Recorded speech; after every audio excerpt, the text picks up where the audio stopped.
Alright, fam, so welcome to another beautiful session of Lamp and Light Tuesday. So, a quick one before we begin. So, for the rest of this month, everything we'll be learning over here or sharing will be centered on trusting God. So, trusting God, how to trust God, how to trust God's timing for our life, how to trust God's plan for our life, and how to trust God's options or choices for our life. So, everything for the rest of the Tuesdays in this month, I think we have 3 Tuesdays more, will be centered on trusting God. So let's get to today's session. All right, so trust generally can be defined as you putting your belief or faith into something or someone without any form of doubt. So when we put this God in this context, we can say trusting God has to do with putting a total faith and belief in God without doubt. So without doubt underlined. We'll come back to that one. So people or Christians generally have genuine questions that how then do we trust the God we cannot see? How do we trust God? Because sometimes it seems God is slow. God is slow to answer. We want some things fast, some things quick, but God is very slow in answering some of our prayers. So let's go back to Proverbs 3:5, a famous verse we all know. Trust in the Lord with all your heart and lean not on your own understanding. Leaning not on your own understanding also underlined. And the thing is, we have to understand that most of the mindsets we have, most of the mental constructs we have, is framed by society. And God is a God or a being that lives outside of time. He knows our tomorrow and He knows what is going to happen to us today. And He also knows our past. And the thing is, you can only trust a being that sees our today from tomorrow. So He knows the consequences of the choices you'd make. And He knows the kind of mindsets that we have and where they actually formed from. So, like I said, some of the mental constructs we have are actually framed by society. And God isn't influenced by the things that are around us. He is God and lives outside of time. So if He says we should trust Him with all our heart and lean not on our own understanding, which could be faulty, which could be false, or having wrong foundations, I think it's wise, in quote, to trust the being that lives outside of time and isn't influenced by any form of external factor. I hope that makes sense. So practically, every now and then, I think we all board public transport, and I doubt we would know where the car is from, whether it has faults, any form of maintenance. We do not know who the driver is, whether he had family issues, or husband, wife issues before coming to drive or beginning work. But we trust this driver, and then the car will take us to our destination safely. We trusted the vehicle and we trusted the human being to take us from one point to our destination. But we have issues trusting a God we cannot see, who lives outside of time. And the thing is, most of us have this saying that seeing is believing.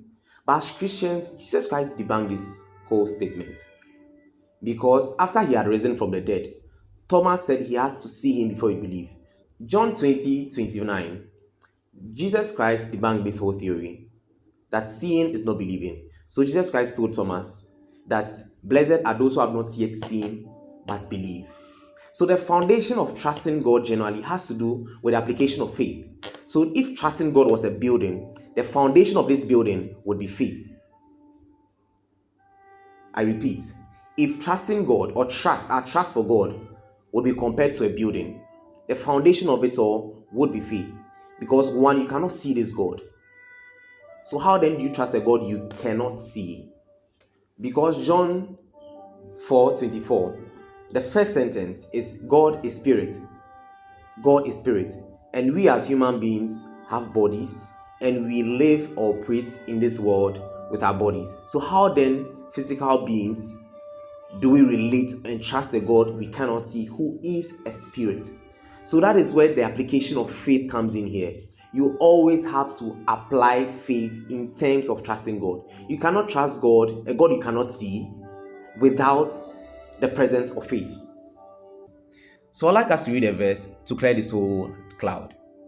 Hebrews 11:6. It says, now faith Now, without faith, it is impossible to please God. For whoever comes to him must believe that he exists, that he rewards those who diligently search for him. So the emphasis I want us to make here is, for whoever comes to him must believe that he exists. So how then do we trust the God we cannot see? You must first believe. When you come to God, you must first believe that he exists. Because you cannot trust something you cannot see, generally, from the carnal sense. But the thing is, we trust a whole lot of things we cannot see. We believe in gravity, the force of gravity, but we cannot see it. We believe in the force of magnetism generally. We cannot see them, but we feel their force or presence or effects. So Hebrews 11:6 is trying to tell us that anyone that comes to God must believe that he exists. And this is where the faith comes in. So the foundation of trusting God has to do with the application of faith. So trust as a building must have faith as its foundation, because you cannot trust a God you do not believe exists in the first place. So trusting God has to do with the application of faith. And also, I remember a few weeks back, I was having this conversation with a friend. That was last 2 weeks, Sunday. And the conversation led to how most of the idol worshippers tend to trust their gods compared to how Christians trust God. That is the God Almighty. Yes. You realize when the idol worshippers go to their gods, consult them for any form of answers, anything they ask for, or even any form of protection, they believe and have faith. They trust in their God so much so that they're able to go out confidently, trusting that their gods will protect them at every time. But as compared to we Christians, we tend to doubt whether this God will protect me. As Psalm 91, Psalm 23, the Lord is my shepherd. God being your shepherd, he will lead me towards greener pastures. And the duty of every shepherd is to protect their sheep. But most of the times, we tend to doubt God. Our trust isn't so much in God as compared to how idol worshippers trust their God. And I think we would digest this more in the weeks to come. So trusting God's options for our life, trusting God's timing for our life, and also how to trust God. Thank you so much for watching. See you next week. Don't forget to subscribe. Soli Deo Gloia. Bye.